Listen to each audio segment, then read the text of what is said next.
মাত্র 30 তলা। আজকে দেখো 30 তলা উঠতে কতক্ষণ লাগে।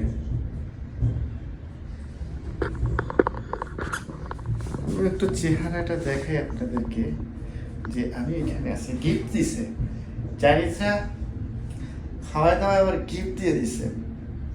চাইনিজকে ভালোবাসা ব্যবসার জন্য এইসব 20 তলা এসে করছে। সময় লাগে না অ্যাকচুয়ালি, খুব হাই স্পিডে ট্রেনের মতো যাইতেছে। 26, 27, 28 ও সেকেন্ডে ফ্লোর উঠতেছে। It's too high, অনেক উপরে। ও এটা কাউন্ট দেয় নাই, কাউন্টডাউন দেয় নাই, এনে নিচে দেখা যাওয়ার মতো পরিস্থিতি খুবই কম। তবে এখান থেকে কিন্তু খোলা, এত সিকিউরিটি এত কিছু করছে কিন্তু এখান থেকে খোলা ঠিকই।